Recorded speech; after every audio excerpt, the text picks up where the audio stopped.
little better than those guys. Bobby Shantz, one of the great left, still alive. He's older than all the guys we talked about tonight. Next week, I'm going to try to get a few more pictures if I find them. Oh, Whitey Ford. I can't find my Whitey Ford card. I have thousands of cards. I'm trying to look through them. I'm saying, yeah, these guys are all still alive in the top 100. The Pirates, before I go, they have the worst catching core in all of baseball with Jacob Stalling, Luke Malley, J.R. Murphy, and Andrew Susek. Murphy, I like J.R. Murphy. He can play some defense. I might even pick him up in Stratomatic and drop somebody. I just like J.R. Murphy. I like guys with initials for names, like J.A. Happ, C.C. Sabathia, J.W. Porter, the old catcher, right? Didn't he play for Cleveland? J.W. Porter.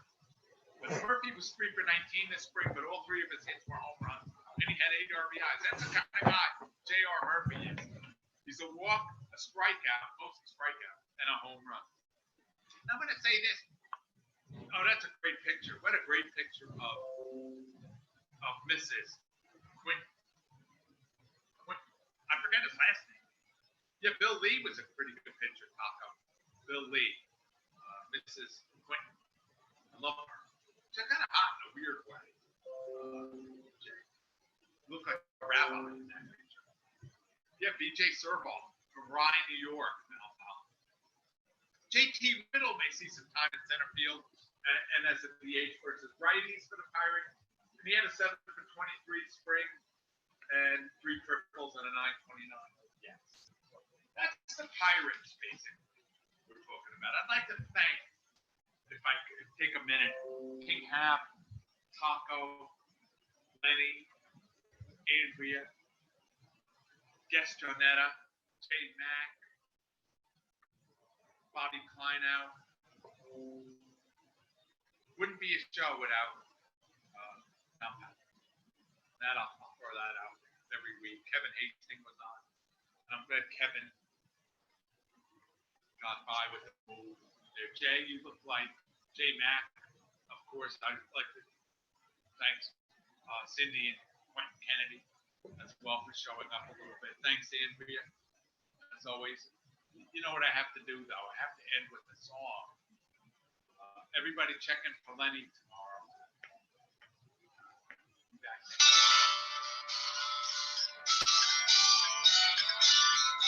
Incidentally, you can hear me. Robert Plant. Robert Plant. Thank you.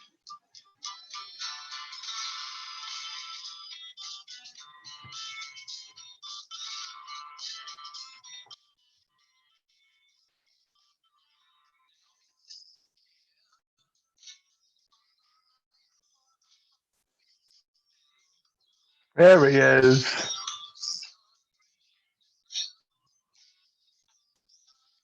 You see me?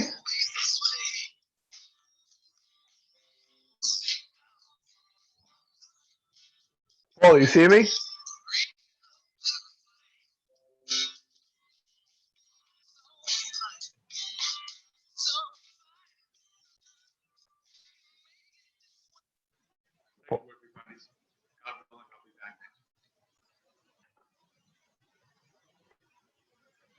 Paulie Boy, you got me?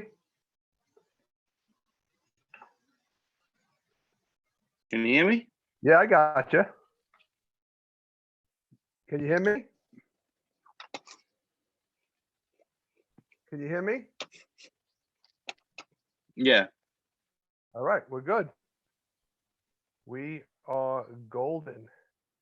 And we're on the air already, Paulie Boy. This is like, we're getting more and more efficient as the week goes on. This is very, very impressive. What is it?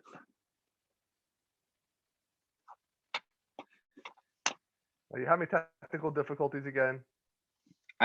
You're kind of like going in and out. Are you on your phone? Yeah. I see you good. You're moving in slow motion, but all right, I think we're good. Yeah. So I think we're good. All right. Chat room. You're like Yeah. you're like frozen and like.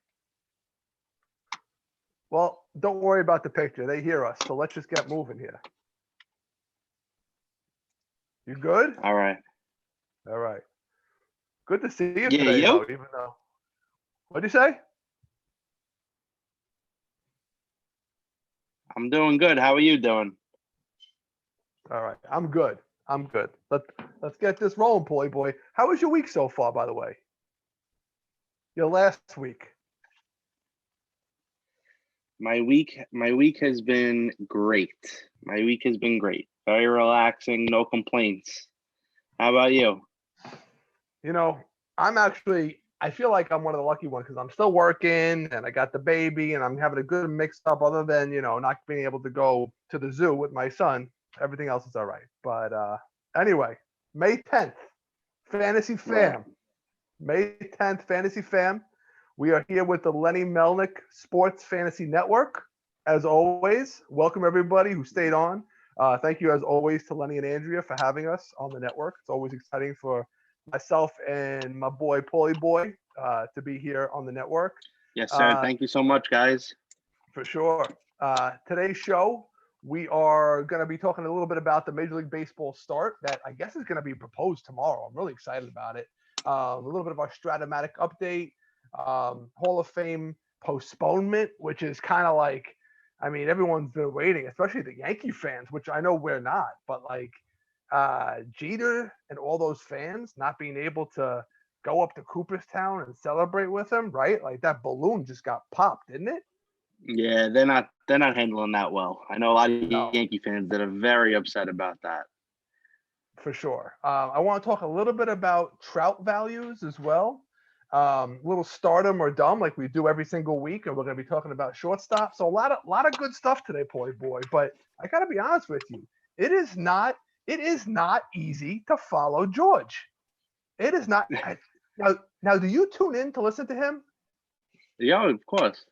I mean, George is like this just wealth of information that just keeps on flowing. And the guy Yeah. doesn't take a breath. The guy doesn't take a breath. He shoots some music on there, right? Like I know, you and I know. we probably couldn't even agree to musical taste. I'd be wanting to play Pearl Jam. You'd be wanting to play who's that guy you like with the tattoos all over his face? Post Malone. Yeah, Post Malone. Posty. I thought it was Karl Malone. Post Malone. Right. We wouldn't even be able to agree. So thank God we just talk because we wouldn't be able to do music. So Yeah, no music on this show. No music on this show. I would love to. I'm a music guy, and Georgie does it so well. But and I call him Georgie. He probably hates it, but he's Georgie to me. Yeah. I started off the show before asking you about your day. I think our audience here really take us through right now quickly what your day looks like because I kind of know what your day looks like. Tell me what your day typically looks like, Paulie, for the enjoyment of our listeners. Oh, it's pretty much sleep whenever you want. Breakfast is around, I don't know, 3, 4 p.m. Lunch follows at about 7 p.m. And dinner is about 10, 11 o'clock at night. So you're Usually going to bed desserts average. about 1 in the morning. You're going to bed at what time average? Ballpark. Oh man. I didn't fall asleep until about 5, 6 in the morning. Yeah. This is 5, 6 in the morning, yeah. The life of a 26, right? You are 26? I am, sir. 26-year-old. Life of a 26-year-old. 26. Yeah. If I'm in bed by 10:30, I'm getting a late jump on life. My nephew, he's up for friggin' 12 more hours. Unbelievable. But you know what? Happy quarantine. Hope you're enjoying yourself in it. Man, that's crazy. And I know you're playing a lot of video games and poker with your buddies and all that crazy. Yeah. But, just trying to find something to take up the time. Yeah. Let's dive into the good stuff here. All right. So the MLB proposal, from what I read, is coming in tomorrow as far as to start the season. And I'm really excited about it. As you know, I purchased my first season of season tickets for the Mets this year, and have been have been devastated Mhm. by this quarantine and not being able Yeah. to go to games. So now that there might be some semblance of a season, Figures, I don't know. you get season tickets this year. It's just bad luck, right? It's just bad luck. But what I did, as I do often, Yeah. is I call into the leadoff spot with Steve Phillips on MLB Network probably a few times per week, and I shot off the piece of advice to them. I said, listen, why not just let season ticket holders into the stadium? They said that they were scared about if they opened up the stadium that everybody would the scalpers would gouge the fans and sell tickets at a premium, yada yada yada yada. Why not just let season ticket holders in? This way you have like your 10, 12,000 season ticket holders come in, they get to bond with each other, you get to have some social distancing. So I really hope they go with that if they have fans at all. Yep. But Yeah, I love that. I love of that. course. I think that's a great idea. Of course, because you'd be coming with me to half my games, so you would love it, right? So Oh makes yeah. absolute sense. But if I had to take a gander and take a guess, I'm gonna guess they're gonna open like July 1st, around there, July 1st, July 2nd. And what I'm hearing is a 100-game season. Because I'm just a baseball nut, I would like to see a 108-game season. Paulie Boy, why would I like to see a 108-game season? I don't know, room as because you're well. Uncle Bob and you're Why- weird like that. Chat room, why is 108 an interesting number as far as baseball? Come on, work with me here. I'm a little quirky. 108. Come on, work with me. I'm a numbers guy. 108. How is it relevant? I know the sound is coming in strong. Andrea has said it. Lenny has said it. We have 7 people in the live chat. I know you're hearing 108. Any guesses? Nothing. I'm gonna keep going. 108. 108 is the number. Okay. So that's what I'm hoping for. And then, Paul, you mentioned to me that teams might only play geographically. Well, let me start over. There's a couple of different setups, right? I've heard that they might play a season where it's for geographically convenient teams, and then I heard that it might be a setup where it's only in Florida and Texas and Arizona. What are you hearing more of? Right. So you're hearing things that there'll be 3 divisions in 3 different states: Texas, Arizona, Florida. That was a report from a week or two ago that there'll be 10 teams in each division. I thought that was interesting, really, because it'll take away some of that home field advantage for a few of those teams. Teams like the Rockies and the Yankees especially. But then you also hear reports that they'll be playing at home but no fans and things like that. So who knows what to believe, really? So in the world, yeah. I actually just got a report that as this is a little bit more, not as far as the fields and where they'll be playing, but MLB is a part of that proposal that they'll be handing in tomorrow to the Players Union and the Players Association, that there'll be a DH in the NL starting this season, the shortened season. You know how I feel about that. I'm a purist. Let the pitchers hit. Let the pitchers hit. It's like when Will Ferrell says, "Let the boy watch. Let the pitchers hit." It's a good way though to avoid injury for those pitchers. Just another way to avoid possible injury in a shortened season. I guess so. So before I ask you what you think, if that happens, if that proposal that you said happens, where they're playing only in those 3 states, and how that'll affect Yankee players where they don't have that right field porch, and Rockies players where they don't have the thin air. So just quick, that 108-game season, Paulie, there are 108 stitches on a Major League Baseball. 108. Okay, on a Major League Baseball, 108 stitches, should be 108 games. Anyway, move on. So what do you think from a fantasy standpoint? You would know something like that. You would know something like that. Because I sat up and counted them. It's not like I read it somewhere. I counted them because I was curious. You didn't use Google for that one. No, No, absolutely not. So tell me that. So tell me what you think the value if they go to Texas and Arizona and Florida. Nolan Arenado, Trevor Story, those kind of guys. What kind of hit does this Yeah. an impact to their value? Is it? Those two guys in particular are definitely superstars in their own right. But they're also known to have those splits that on the road they're just nowhere near as good as they are in Colorado. Um, Guys like Arenado and Story just excel in Colorado, and that's been the way for a lot of players throughout the years. But if they were to be at a neutral ballpark for most of the season, if it's 80 games or 100 games or whatever it is, they're definitely going to drop off a little bit and probably drop in fantasy drafts as they should, if that's the case. And in regards to any pitching that that you'll be looking into for the Rockies, there may be one or two guys who just spring up out of nowhere that are halfway decent for them throughout the season. But guys like Arenado and Story, I wouldn't be jumping all over if that was the case, if they weren't playing in Colorado for at least half the season. So it's a wait and see approach to see what they decide on doing. But yeah, I wouldn't be drafting Arenado top 5, top 7 if they move away from Colorado.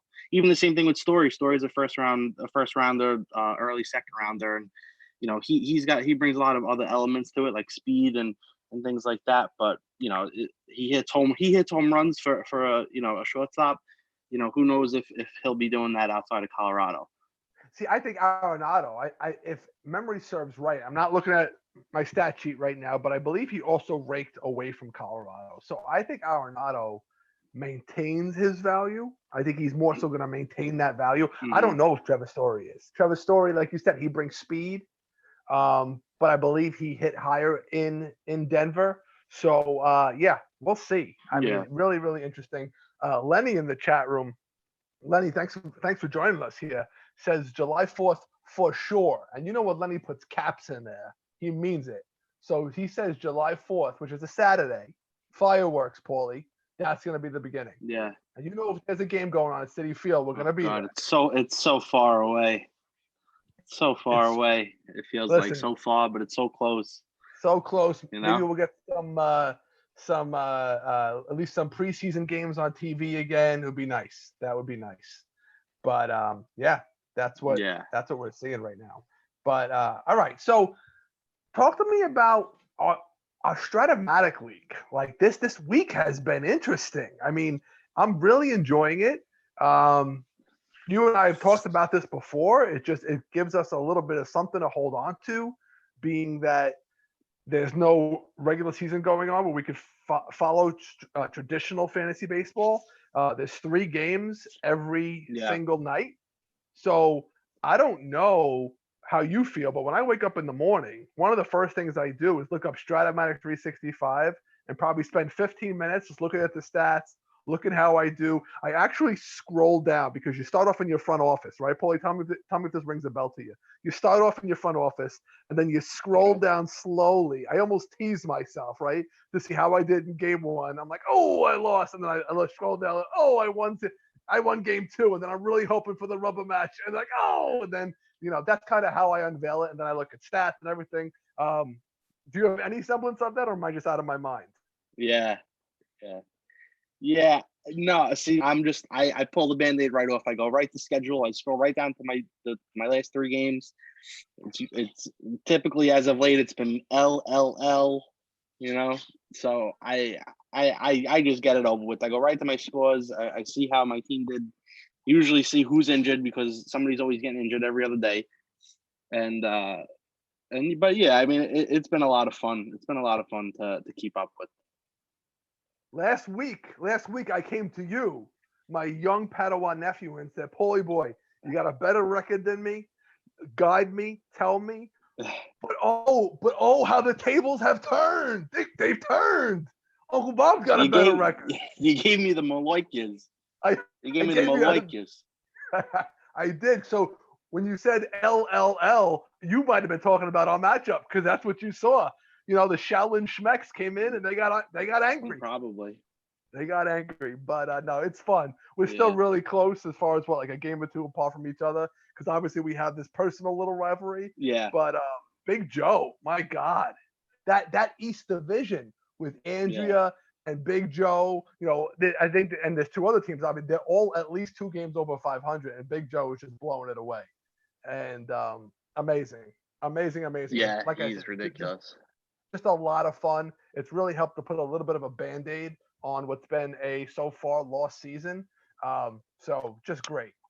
It's been great. So if any of you guys Yeah, don't do absolutely. Stratomatic, if any of you guys don't do Stratomatic, when I've talked to my friends about it, they're like, "Oh, isn't that a board game?" Yeah, it was back in the 80s and 90s, but now it's all technology and on the computer. They do everything for you. They throw letters and numbers into there. I don't even know what half that crap means, but it's interesting. And they have a Yeah, I crazy think they method roll why they do dice it. still and things like Yeah, they roll virtual that. dice for what that is. Yeah, but it's cool. However Yeah. they do it, Roll it's definitely a great distraction right now. Doug Boyle, my man, what's Yeah. going on, buddy? Welcome to the chat room with the Fantasy Fam. Love to have you. All right. Paul, just staying on our Stratomatic League for a second. What would you do? I mean, I paid like big money for Freddie Freeman, and he's hitting 240, and he's striking out a bunch. I paid big money, $5 million for Max Muncy. He's hitting less than 200, right? Like, I'm lucky my team is where it's at. I've had some good performers with Glaber and Jeff McNeil and guys like that. But what do you do with these two guys? Do you wait for them to even out? Because I'm sure you have Yeah. some like examples. Do you wait for them to even out, or do you just cut bait? Yeah. I got. I don't know. I've been pretty quick to cut bait on some of the guys, but nobody as big as Freeman. Usually, you would want to wait and see him pan out because at some point the dice is gonna roll differently for him. At some point, it's gonna have to. But guys like I have like a Marcelo Zuna. He has like 10 or 11 home runs, but he's batting like 160 or 170, which is just amazing to me. If he doesn't hit a home run, he's striking out. Like that. It's really, but this guy's also surprising me, like Mitch Garver. Mitch Garver has like 17 home runs or something like that, and he's batting like 300, and he's been one of my top 2 players. So yeah, I mean, with Freeman, I would just wait it out.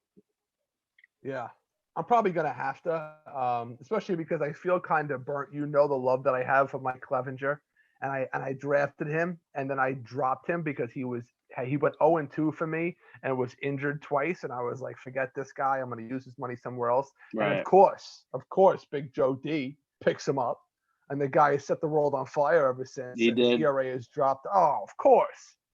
I watch it every day, and I get all sorts of pissed off. And that's what it is. So I probably will hold on to guys longer than I should. Yeah. But Freddie Freeman, I mean, he's different than Ozuna because Ozuna didn't have a great year last year. That's why he signed a 1-year contract to reestablish his value in real life. But Freddie Freeman was an MVP caliber guy. Oh, without a doubt. I'm not saying they're the same. So yeah, and Max for Muncy, sure. And Max Definitely. Muncy, Like I had. Go ahead. Max Muncy, yeah, I don't know. No, I had like a guy like Kirby Yates, and he was like over 5 million, and he blew like 5 saves, but he had 5 saves, but he had a 6 ERA. I didn't know what to do with him. I just dropped him.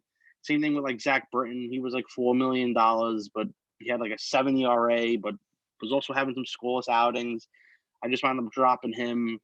Yeah, I think somebody else wound up picking him up, but you don't know what to do because with the names, and then you see the stats, and then you're just like, it's either you wait and see or you cut bait.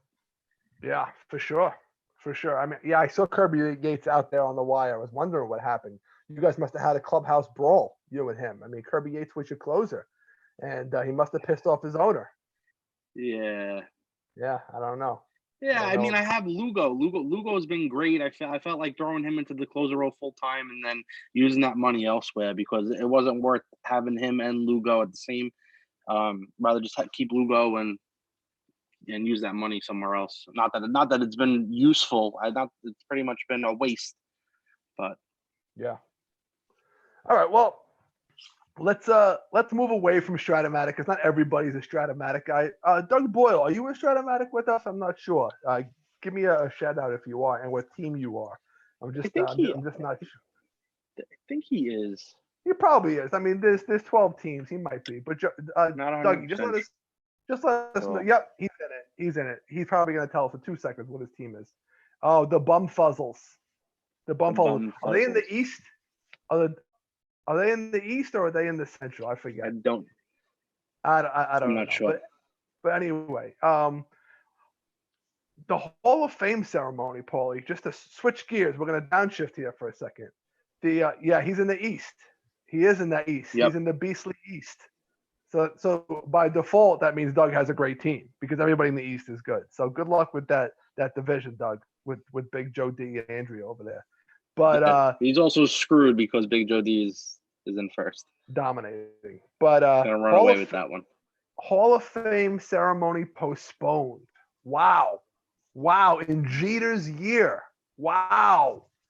Yankee fans must be livid. They must be their world shaken. Because I bet you there was as many as there was from Mariano. I bet you that there is gonna be what, double that for Jeter? Double? Oh, probably. What do you probably. think? I mean, yeah, without a doubt. Would be swarmed. Not to mention, don't underestimate the Canadian contingent for Larry Walker coming down and the St. Louis Pride coming in for Ted Simmons, right? Like it was going to be a throng of a crowd, which just means though in 2021, right? Yeah. It's going to be, because I don't know off the top of my head who's going to be eligible in 2021. But imagine that these guys, these Bonds and Clemenses, take the jump next year, and then they have that kind of class. Cooperstown's going to explode. I don't even know how they would be able to handle the amount of people that would be going to that. No, I don't. I don't know either. I'm dying to go up there one year. I know you went up there one year for was it Eddie Murray? I would just want to go. Didn't you go up for 1 year induction? I was young, yeah. I was there for, but I was in like sixth or seventh grade. Yeah. I remember you. It was a great time too, and we didn't even plan on it. Yeah. Who was? Yeah, it's a great time up there. Who was the old player that was there signing? I remember. Bob Uecker got inducted too. Oh, that year. Oh, you were there that year. Warren. That's great. Bond. Paul, your phone is absolutely awful. I don't know what the internet's going down in the South Shore of Staten Island. I was there. But your internet is just awful down there. Horrendous. You're going in and out. Can you hear me over there? Yeah. All right. Good. I can hear you. I got you. All right. So, you and I. Yeah, it was. Sorry, real quick. We were eating dinner, and Warren Spahn was right outside the restaurant. Warren Spahn. Did you get his autograph or no? No. Wound up not getting it. He died like a year or two later. Missed opportunity, my young nephew. Missed opportunity, Warren Spahn. Disaster.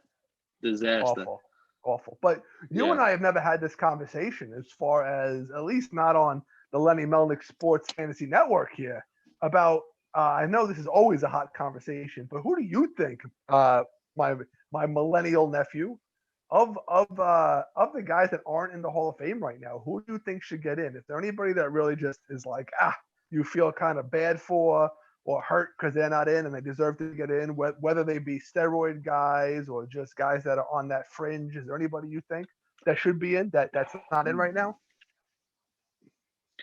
Yeah. I mean, I know Kurt Schilling has ruffled a lot of feathers throughout the years, even post retirement, and even during his playing time, he was just known as an absolute dick and everything like that. But he's got 70% of the ballot as of last year. It's his 9th year on the ballot, and how he hasn't gotten in yet is just remarkable to me. It just goes to show how serious the writers take anything against them or just personalities from these You know guys what really Shilling, is held though, against Paulie. them if it's Let's kind of not negative. tiptoe. Paulie Um, boy, let's not tiptoe. You know why they don't like Shilling, right? Outspoken Republican. That's why. I hate to say it. It's the truth. Andrea, I know you're listening. I know you agree with me. He's got a voice about his Republican thoughts and feelings. The press doesn't like it. They just don't like it. And the press is a little bit too much where right, exactly. they hang players because of what they've done outside of the game, which I don't agree with. And it sounds like you don't either. But yeah, Schilling definitely deserves the place. Go ahead. Who else you got? Yeah, without a doubt. For me, another one, Omar Vizquel. He was one of the most amazing defensive shortstops probably of all time, and Yeah. he's only getting about 50% of the vote, 4th year on the ballot, and that's pretty surprising to me too. I know he doesn't have the offensive stats that are just like out of control or anything, but the guy was a wizard at his position for over 20 years. But not That's pretty the surprising wizard. to me. He's not the wizard, but he was a wizard. Who's the wizard, A Paulie guy boy? like Come Todd on. Helton, I used to think would be a first ballot Hall of Famer. Yeah, for sure. Ozzie Smith, of course. All right. I'm just making sure. I'm just a little gut check. Just a little gut check for my nephew, making sure you're staying relevant. All right, go ahead, Todd Helton. Keep going. Guy like Todd Helton, I always thought would be first ballot Hall of Famer, if not second ballot for sure. He's on his 3rd year on the ballot, I guess going into his 4th. He's only getting about 30% of the vote. And that's amazing to me. And I feel bad for him. A guy like Gary Sheffield, I was growing up, I thought that guy was just unbelievable with the bat in his hand. And he's only getting 30% of the vote, 7th year on the ballot. Like people like that. A guy like Jeff Kent hit almost 400 home runs as a second baseman, not getting enough love. Andrew Jones. I'm not as big into the steroid guys as you are. I know Bonds is not in the Hall of Fame because of his stats. His stats are ridiculous. So you don't even have to look at Barry Bonds' stats to say, oh, should he be in, should he not be in? If you're doing just statistics, absolutely, without a doubt, not even a question. But everything else behind it, that it's a totally different story with the steroids and personality and things like that. I think even over the years, he's another guy who ruffled a lot of feathers in the clubhouse and things like that. And so it's taken him a while. He's got 60% of the vote. Same thing with Clemens. These are guys who were first ballot Hall of Famers without a doubt, as long as they didn't screw anything up off the field. And I guess they kind of did. And I'm looking at it now. Besides those guys, there's really no first ballot guys next year that are popping out to me that are possibilities. There's guys like Barry Zito and maybe Torrey Hunter. I wouldn't say Torrey Hunter's a first ballot. He could maybe get into. Torrey Hunter's going to get in the way Harold Baines got in. A bunch of his friends 15 years from now are going to be on the Veterans Committee and say what a great teammate he was and how long he played for, and they're going to let him in. And that's what I think is going to happen with Torrey Hunter. Yeah, Torrey Hunter's the only one here that's standing out to me that could eventually get in. That's going to be new on the ballot next year. That's pretty much it. I mean, but there's a decent amount of guys out there who really still deserve to get in that is just struggling to get in. Yeah, I mean, boy, I think, well, first off, congratulations. I think that's the longest I've ever heard you talk in one full span. Like without a breath, I tried to interrupt a couple of times, but you weren't having it. I'm proud of you. But I'm going to answer a couple of your questions here. So I think Vizquel's going to get in. Vizquel's going to get in no time. He's trending up. Todd Helton, the best thing to happen to Todd Helton was Larry Walker getting in. Because Larry Walker played a big bulk of his career, yes, in Montreal, but in Colorado. And I think that's going to open the door and the minds to a lot of writers to start to let these Colorado guys in. Because what are you going to do? Not let Arenado in when he's ready to? Like, that's just ridiculous, right? These guys need to get in. Todd Helton was to set the it's not world right on to do. fire. When I was doing fantasy baseball, if you had Todd Helton at first base, you did not have to worry about first base. Todd Helton was just good for like 330, 30 home runs, 100 RBIs, just an absolute savage. So Todd Helton is definitely going to get in at some point. Yeah, stud. Jeff Kent blows my mind. I almost feel like he's guilty by association. I'll speak for myself. I've never heard him on a report. I've never heard him in the Mitchell report. But because he played with Bonds, it's almost like, well, he must have did it because Bonds did it. And Kent, didn't come alive till he was with San Francisco, which is just gobbledygook. It's garbage. Jeff Kent, all-time leader in home run to second base. The guy needs to get into the Hall of Fame. That's ridiculous. As much as that pains me as a Mets fan, because we gave up on him too early, like he definitely should be in the Hall of Fame. Andrew Jones, I'm on the cusp with, just because you brought these guys up. Obviously, set the world on fire. Defensive center fielder, had a couple of really great offensive years. I don't know if he's surefire Hall of Fame, but like you alluded to before, I am steroid guys. Let them in. Bonds, Clemens, McGuire, Sosa, Palmeiro. Let them in. I'm not even into the asterisk. It was what the game was. And I'm a traditionalist. I'm a purist. It's what the game was at that time. And I don't like what Major League Baseball did to these guys. They let them do what they did. And you've heard this spiel before, but just for the 7, 8 people we have listening, they let these guys do what they did. They brought baseball back. McGuire and Sosa in particular. Bud Selig knew what they were doing.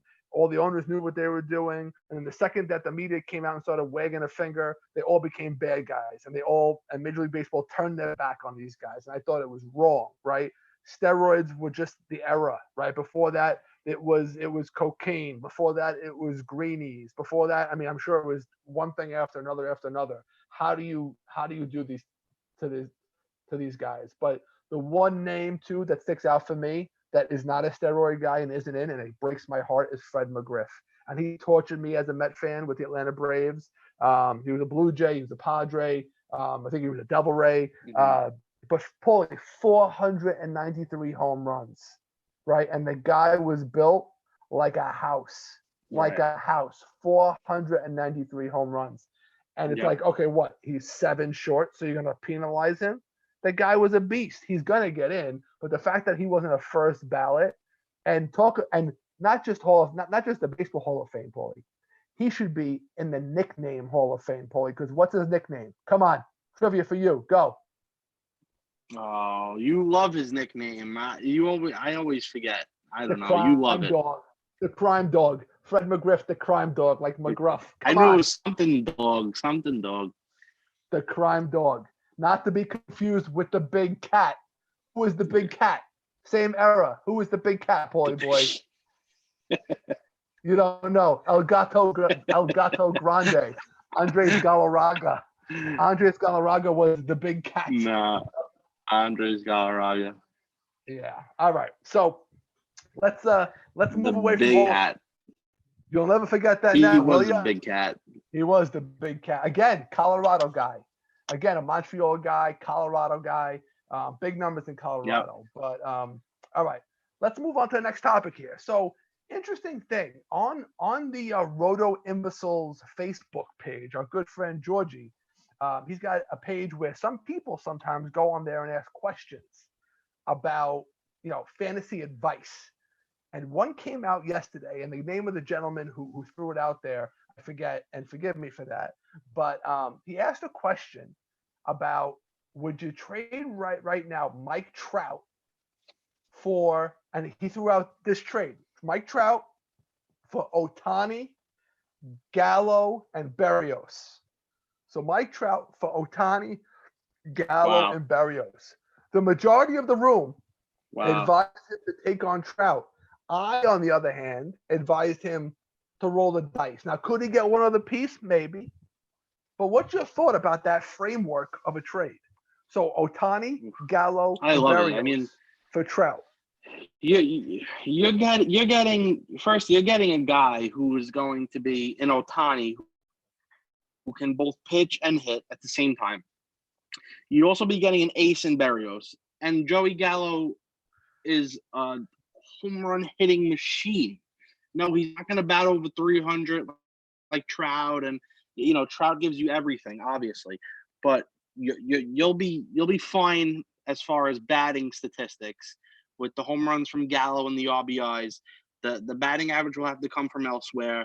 The runs, the stolen bases, that's fine, but the pitching that you'll get from Berrios and eventually Ohtani whenever he steps back on the mound, not to mention that you'll be getting some decent batting statistics from him as well. If you want to be greedy and ask for another piece, I wouldn't be against that, if you're not fully comfortable with it. But that's a trade I would accept instantly, because of how Trout is, somewhat not this Iron Man that everybody kind of thinks of him as. You know what I mean? Like he's not always healthy. He can have an MVP season and a shortened season with no problem. Granted, but you're getting an ace in Barrios, a possible eventual ace in Ohtani, a guy who hits really well in Ohtani, and Gallo who just hits bombs. So I would do that with no problem. Probably wind up asking for another piece just because it's how I am. See how far I could get with that. But, of course you would. Yeah, I would do that. Of course you would. Yeah, no. I'm with you. Yeah. I'm with you. And you said Trout's no Iron Man, Paulie. Just quick, just to keep you on your heels. Who was the Iron Man, Paulie? Who had that nickname? Cal Ripken. Okay, and who was the Iron Horse? And who was the Iron Horse?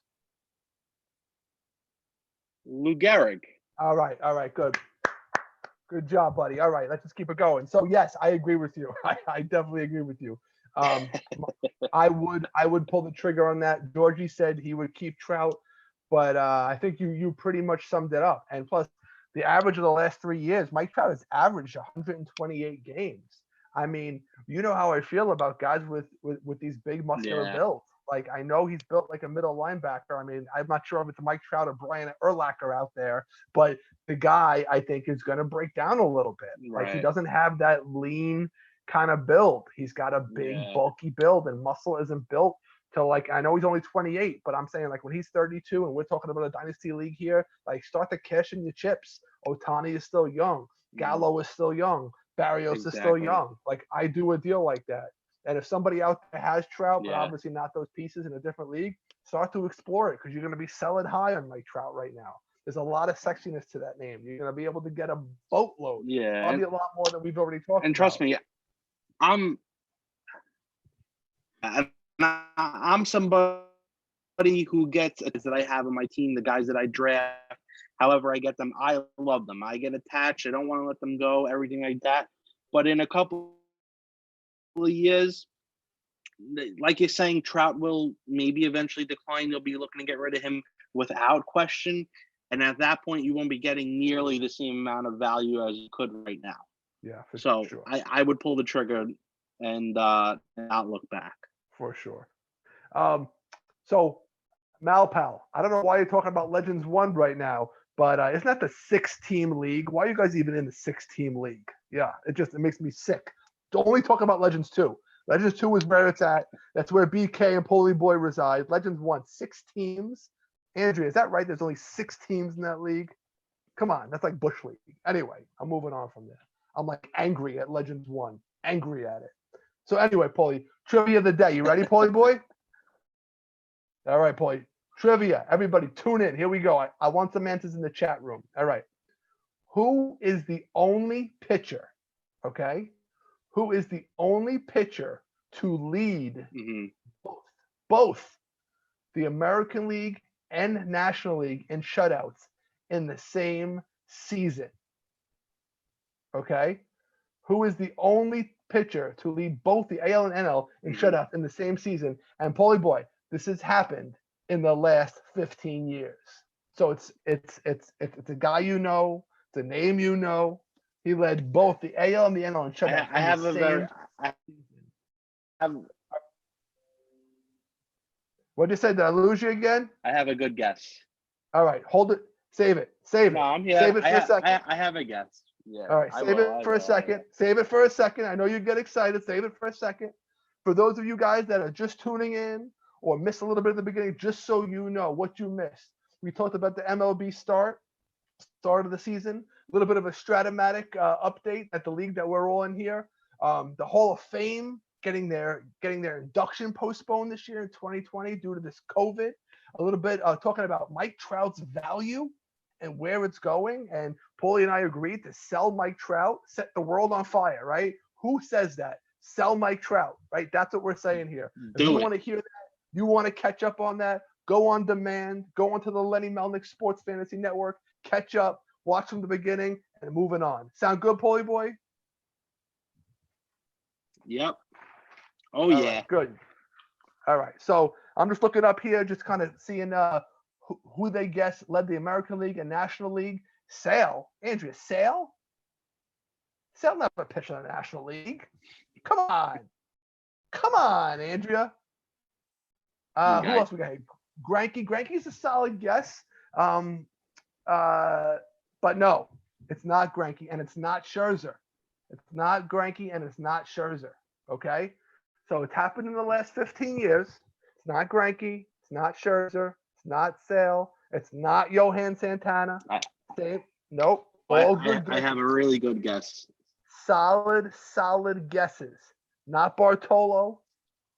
Not Bartolo. Some really, I got a really good guess, Uncle Bob. Hold on to it. Hold on to it for a second. I want to see how many names Andrea can. I'm busting at the seams over here. How many names can Andrea spit out, or Dougie jump in, or Mal Pal jump in, and just throw out names of who led the American League and National League in shutouts in the same season, and it happened over the last 15 years. Okay, so I'm going to leave that there for a second. All right. So, Paulie Boy, we're going to have an auction league soon, you and me, right? Nope, Andrea, not Randy Johnson. You're on a roll, though. I like it. We're naming top tier hurlers. I love it. But you're missing a guy. You're missing a guy. Keep going. I want you to name every pitcher who pitched in the last 15 years until you nail him. All right? So, boy, me and you are going to be in an auction league soon. We got to organize it, get people in the room. You know, some people are going to get freaked out about it. I get it. It's important to us, though, right? Not Garrett Cole, though. Really good, though. Another top-tier pitcher. But closers, Paulie. Closers. Auction league. Closers. What do you pay for a top-tier closer? Now, in our league last year, closers went at the end, and they were going for, like, bargain basement. Like, top. I think I got Kirby Yates for $3. Cheap. Yeah. Yeah. I think Velasquez, who I know is jettisoned out of baseball now, rightfully so, but went for like $3. But I know like Aroldis Chapman went for 20. So my question for you is, how much do you pay for a Chapman, Osuna, Yates, Hader, those kind of guys, those kind of quality guys this year? What do you pay in an auction league this year? Oof. I mean, for those top guys, I'm not a big Osuna guy. I'm not going to go out and pay a ton of money for him. The two special guys for me is always going to be Chapman, because of how dominating his stuff is going to be, and how good of a team that he plays on. Hader just is another guy who just has that electric quality stuff. I don't know how much I would pay for either of them. I would say at most for both of them, I would say about $15. But I'm not somebody who's going to go out and start a bidding war on either of them, just because I try to find that quality of stuff elsewhere, and try to find saves from multiple guys instead of just one or two guys. I don't like to put all my money into bullpen guys, and especially in fantasy, it's just my style. But for a guy like Chapman, I would be willing to go 13 to 15, I guess. Not something that I would love to do, but I'd be willing to. But it would only be for a few of those quality guys. Even a guy like Kirby Yates, like you just mentioned, yeah, he had a ridiculous season last year, but those guys can easily regress as of next year, and to spend anywhere from $15 to $20 on any of those elite closers from last season, besides maybe Chapman and Hader, in my opinion, I wouldn't spend that type of money on, just because of how fast they can regress. Got it. No, so some good thoughts. And you and I both know that even if you pretty much keyed in on Chapman here, talked about Hader a little bit, but with the room that we're in with Yankee fans, you're not getting Chapman 15. He's gonna go for 20. So what you're saying is Chapman is not gonna be on Paulie Boy's team. So you're gonna wait for those bargain guys, which I don't blame you. I mean, Yeah. I like a stable of closers, but I'm probably not gonna pay a premium for closers either. But there's different philosophies. I have leagues where I go for the top 3 or 4 closers and I get all 3 of them and I pay a premium for them and they help carry me. It's just a different philosophy, but it's a really interesting approach, especially because I think in your typical auction leagues, Yeah. Closers are undervalued. But for the record, we have a winner. Yeah. Andrea just went not through. completely necessary to go crazy for them. We have a winner with the trivia question, Paulie. Yeah, that was my guess. Andrea went literally through 40 pitchers until she got there. And she said Taco came up with the answer. So Taco, I don't know where you are and how you're communicating with Andrea. Or if Andrea has you on Dial a Friend and just said, hey, BK had this question and he came up with the answer, but you got it right. CC. Andrew says Mofo. I don't think Mofo is his middle name. Taco had that. Taco made that question also. He had that trivia question on one of their shows. Well, I didn't listen to that show, okay? So I did read it somewhere. I did like it. I mean, I can't – but, Andrea, this doesn't say much for you. If you're saying that Taco said that question and you had to list 40 pitchers before getting to it, Paulie, what's going on over there in Long Island with Andrea? I don't even know. I don't know what she's doing over there. Thank you for coming up with the answer, Andrea. Great job. I doff my cap to you. That the year was 2008, just so you all know. 2008 was the year when he was with Cleveland and then got traded to Milwaukee.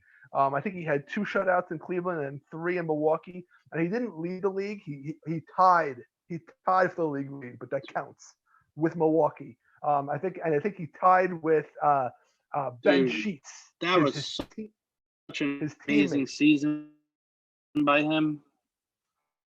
Yeah. When he went over to Milwaukee, remember how nasty he was? He was. I mean, it was sad Milwaukee couldn't. It was sad Milwaukee couldn't reach. So yeah. Lenny said Cueto. Yeah, it was CC. Cueto. I don't even understand. Paul, have you ever tried to do the shimmy that Cueto does? Like in a pitching windup, he gets up and then he shakes. Between that and I think Ryan Dempster. Remember Ryan Dempster rotates his glove while he's about to throw and try to distract the hitter? Like that stuff just boggles my mind. I don't even get how you do it. But yeah. So I don't even know how they come up with that stuff. I don't either. So we talked a little bit about closers there. My little side note question here, Paulie Boy, is Lenny and Andrea this morning on Lady and the Legend on XM Radio talked about Giancarlo Stanton, since we're talking about how much you'd pay for certain players, and Giancarlo's name came up.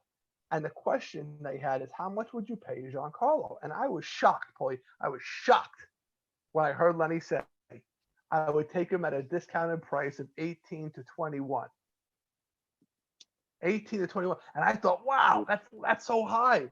I mean, Giancarlo, again, going back to my mentality that I just mentioned about Trout, about guys with these big muscular builds and how they break down, 18 to 21, I feel like is sky high for Giancarlo.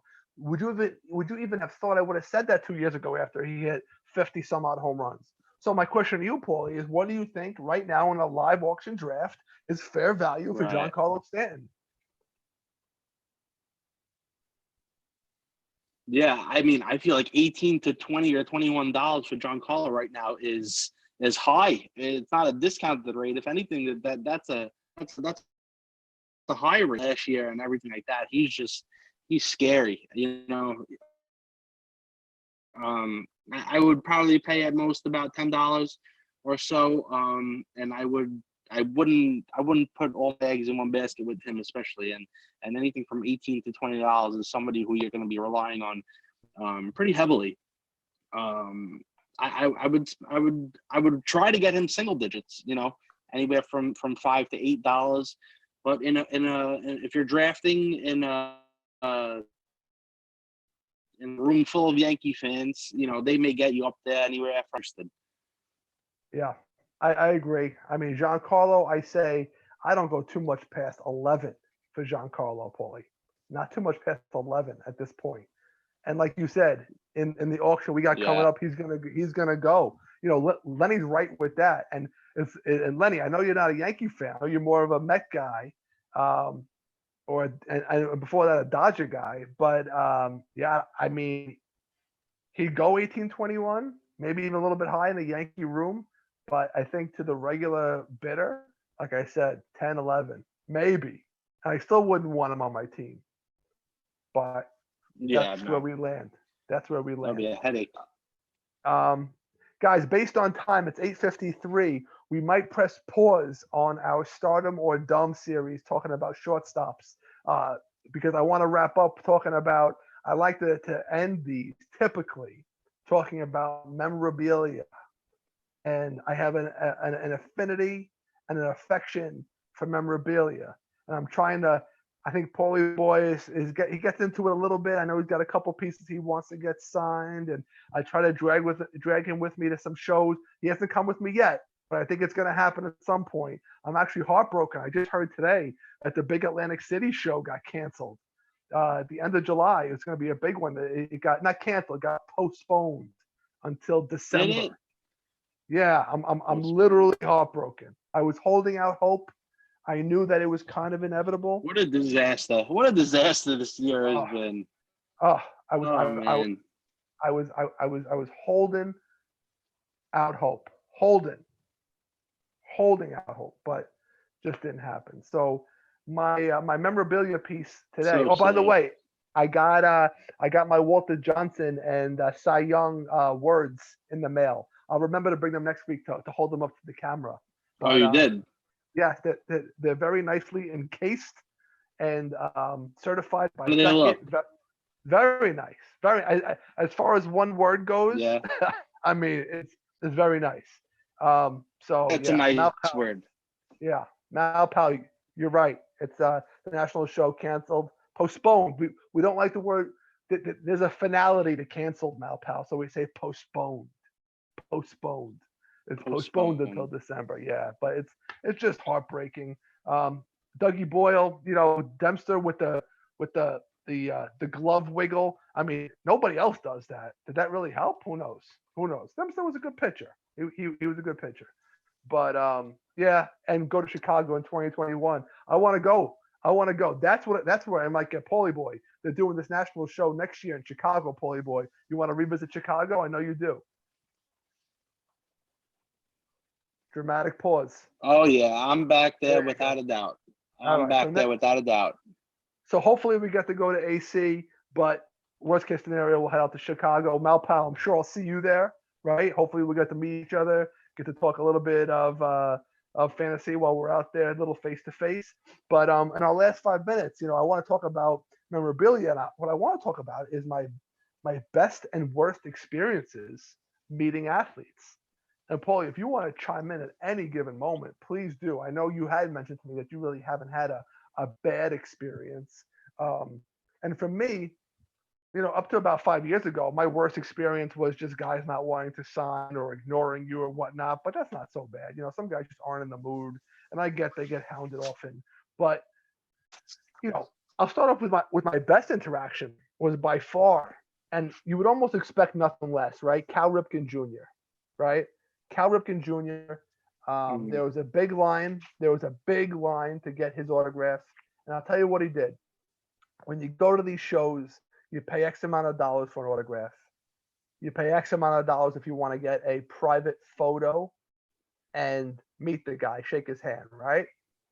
What Cal Ripken did is if you bought his autograph, after every 5 people that signed, that he signed for, some guy, I don't know if it was his agent or whatever, would put you into a separate holding area. He would get out from behind the table and let you take pictures with him for free. And he was charismatic. He was nice. My wife was 8 months pregnant at the time. I said, "Hey, Cal, I'm risking not seeing my son get born to be here." I shot a joke. He goes, "I'm not that important. You better get home." So it was just a really cool experience. It was cool that he did that for his fans, especially at the level of importance to the sport that he is, and the level of demand he is. He still had enough Yeah. human element to him to, again, not gouge the fans that extra amount of money to get a photograph, and was just so personable. Was really, really, really cool. Malpal, I love to see your best interactions, Tony Gwynn and Brooks Robinson. That's one of the reasons why I was sad that Atlantic City is not happening, because I wanted to meet Brooks Robinson. And I'm so sad I never got to meet Tony Gwynn. He was a top 5 ball player that I've ever seen play, and I'm so sad that he passed away. It wouldn't, and I'll never get that opportunity. But so going back to my worst interaction, you know who the biggest jerk was Bo Jackson. Bo Jackson. Yeah, I get it. 2-sport Really? athlete. Oh yeah.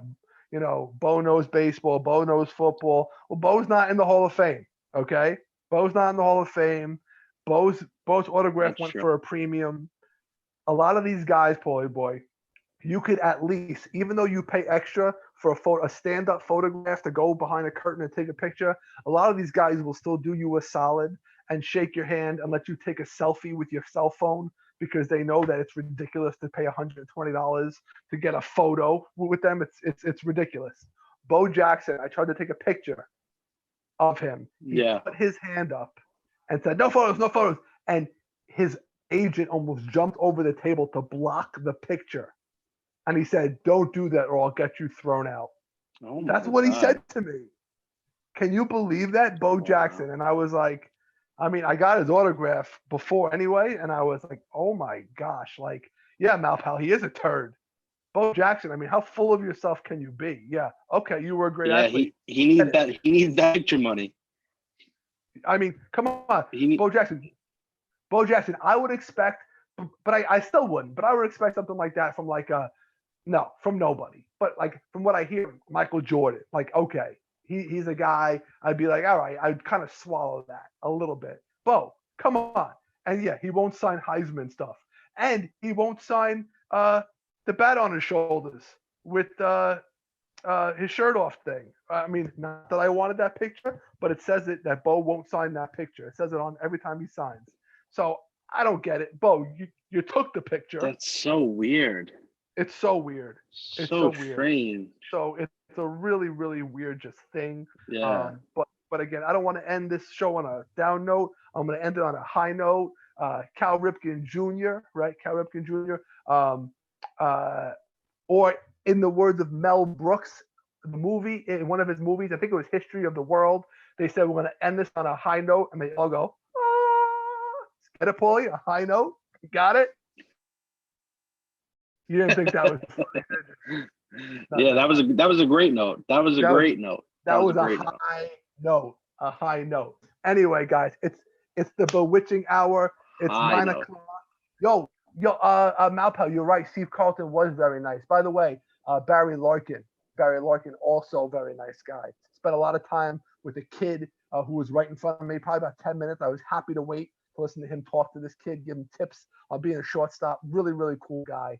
But yeah, really good feedback today, Malpal. Thanks for being a part of it. Andrea, I'm surprised Georgie wasn't in here today, but Dougie was in. Lenny, thank you for being here, guys. Really appreciate the interaction. Paulie Boy, always a pleasure. Always a pleasure with you. Want to thank again Lenny Melnick. Thank again, Andrea, the Lenny Melnick Fantasy Sports Network. It's a pleasure. It's an honor to be on this site, be on it with my nephew, talking baseball. Really appreciate it, guys. And we'll be back at you with the Fantasy Fam next Sunday at 8 p.m. Paul, you got anything else? Yes, sir. No, that was beautifully said. Thank you, everybody. Appreciate it. See you next week. All right, guys. Catch you later. Much love.